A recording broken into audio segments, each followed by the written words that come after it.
One winter night, Mark's life changed forever when he found a terrified little girl in a dark alley.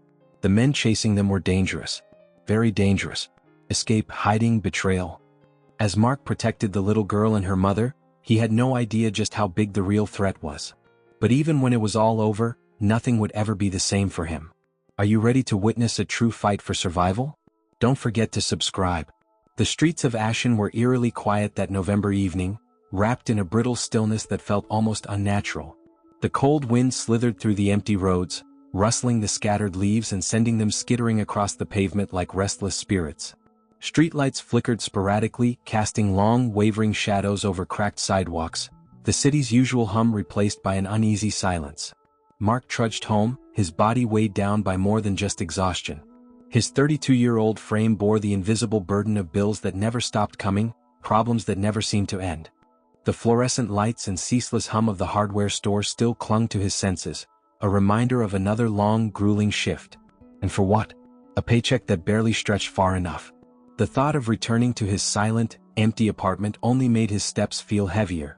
The cold bit into his exposed skin, seeping through the fabric of his worn-out jacket, but it was nothing compared to the hollow ache that gnawed at his chest. As he neared the edge of his neighborhood, a narrow street curved sharply into an alleyway, its darkness pooling like ink, swallowing what little light the city had left to offer. He barely gave it a glance until a sound sliced through the quiet. A scream. Distant. Choked. Almost swallowed by the wind.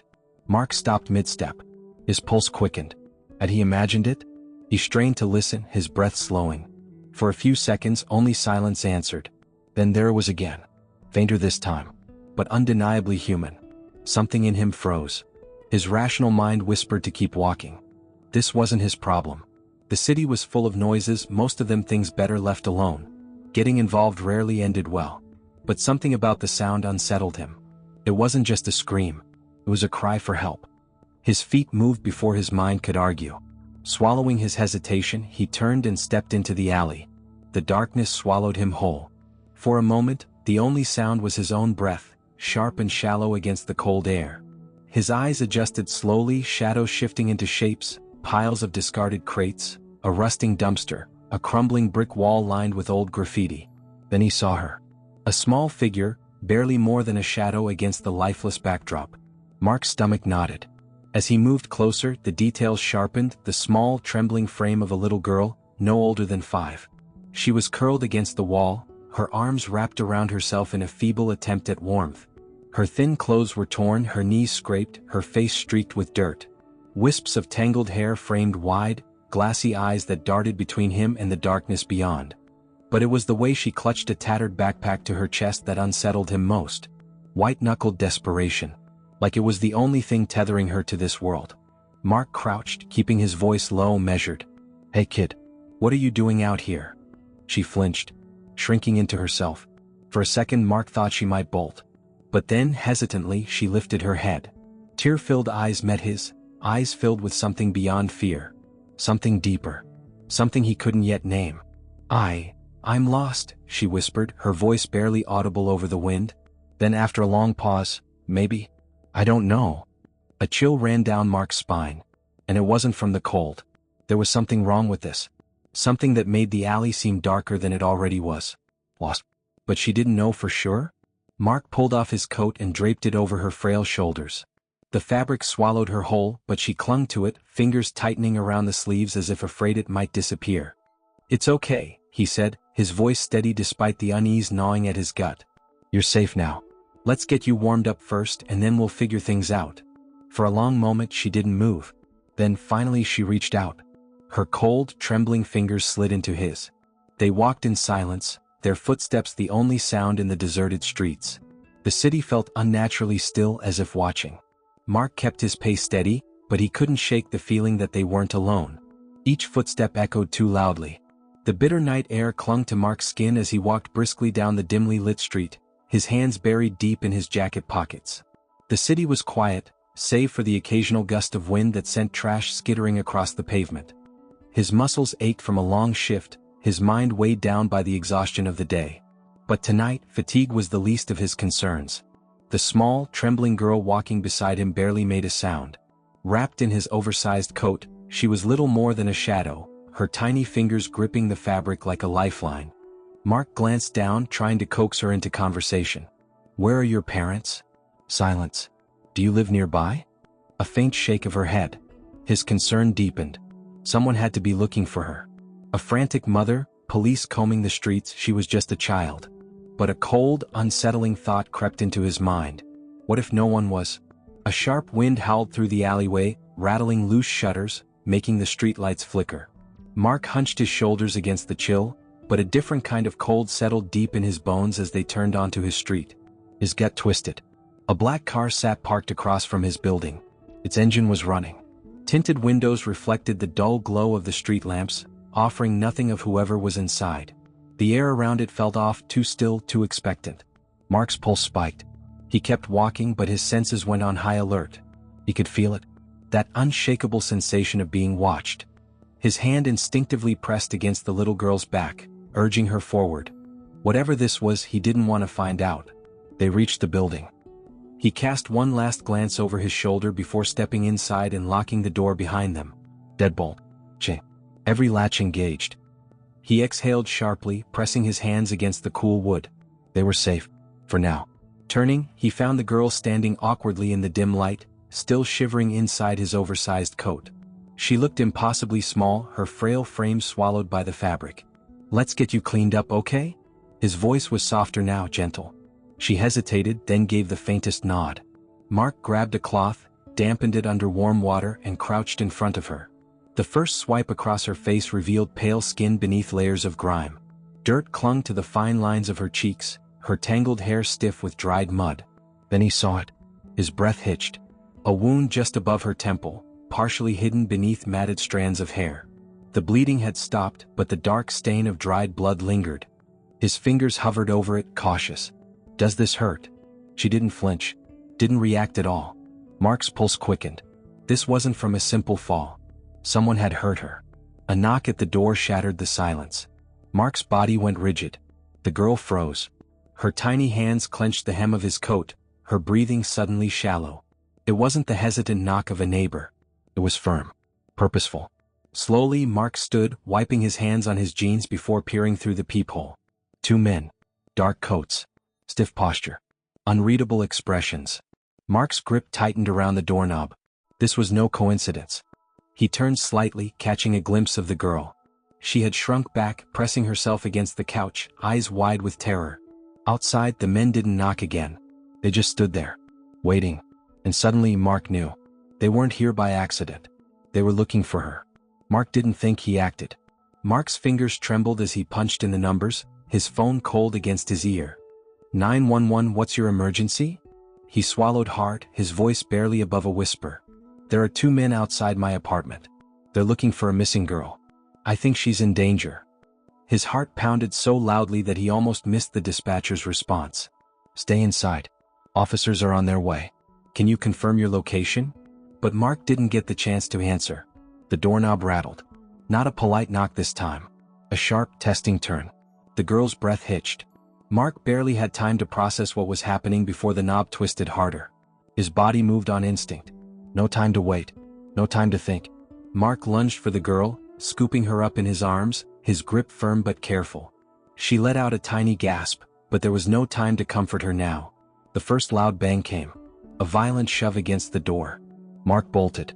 The dim light of the hallway blurred as he sprinted toward the back door, his pulse hammering in his ears. The girl's tiny arms wrapped around his neck, holding on for dear life. Another bang. Louder. They were trying to break in. Mark reached the back door and yanked it open just as he heard the splintering crack of wood behind him. The door was giving way. Adrenaline surged through his veins.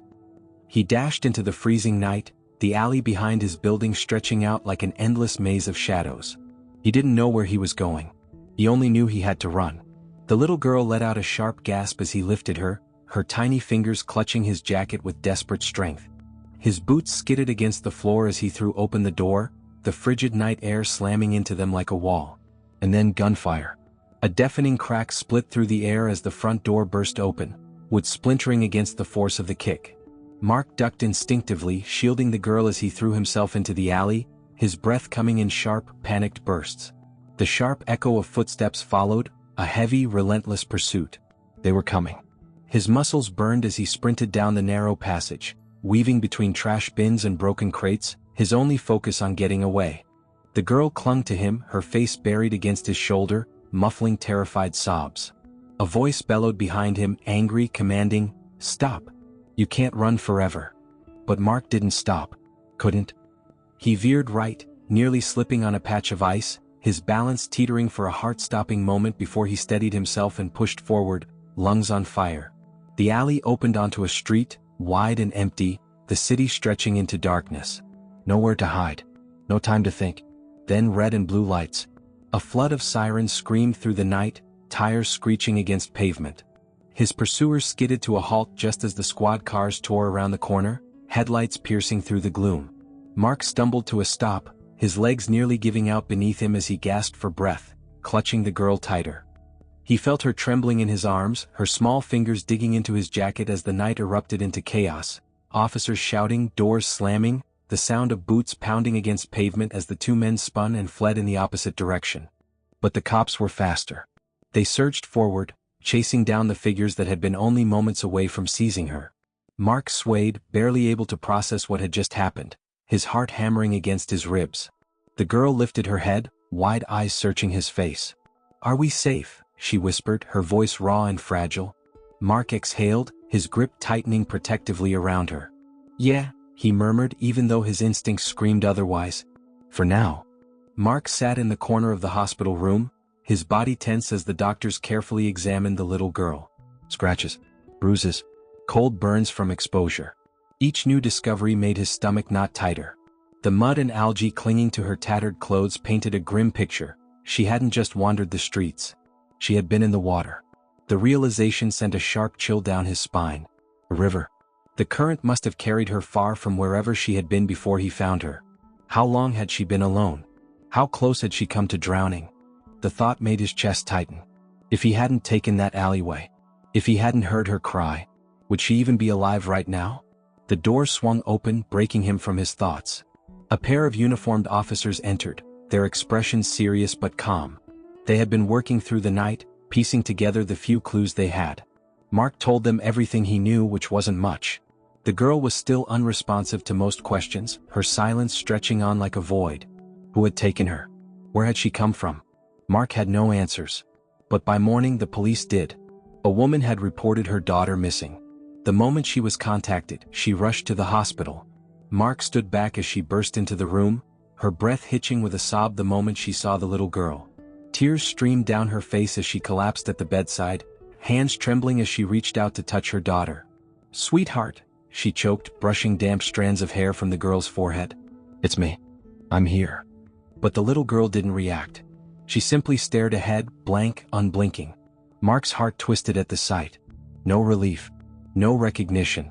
Just an empty, hollow gaze that seemed to look right through the woman who had spent sleepless nights searching for her. The doctors intervened gently, explaining that severe trauma could cause temporary memory loss. The stress of whatever had happened to her, combined with exhaustion and fear, had left her mind in a state of shock. But with time, with care, she would heal. Mark clenched his jaw, watching the mother break down in quiet sobs, clutching her child's tiny hands, whispering reassurances the little girl didn't seem to hear. And despite everything, the danger, the chase, the relief of knowing she was finally safe, Mark couldn't shake the feeling that this wasn't over. The hospital room was dimly lit, the fluorescent glow casting soft shadows on the walls. The little girl had finally drifted into an exhausted sleep, her small body buried beneath warm blankets. She had been through hell. That much was clear. The steady rhythm of the heart monitor filled the silence, but it did nothing to quiet the storm brewing in Mark's mind. He stepped back, allowing the woman, the girl's mother, a moment alone with her child. She sat beside the bed, one hand clutching her daughter's fingers as if afraid to let go, the other rubbing slow circles over her temples, as if trying to push away the weight of everything that had happened. Mark had questions. Too many, all of them pressing against his chest like a vice. But he waited. Eventually, she let out a slow breath and turned to face him. Her eyes, sharp and intelligent beneath exhaustion, studied him for a moment as if deciding how much to say. Then finally she spoke. "She's been missing for days." Her voice was quiet, but there was no mistaking the emotion beneath it. Rage, fear, grief. And no one knew where she was. Mark swallowed, his mind racing. But why was she taken?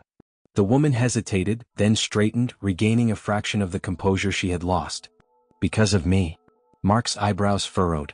She exhaled, glancing at her daughter once more before continuing. I own a media company. One of the biggest independent news outlets in the country. Her jaw tightened.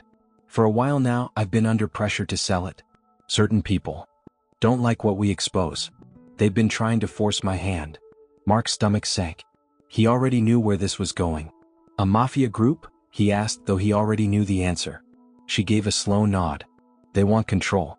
My company isn't for sale, but that hasn't stopped them from trying everything: threats, bribes, intimidation. Her voice wavered slightly.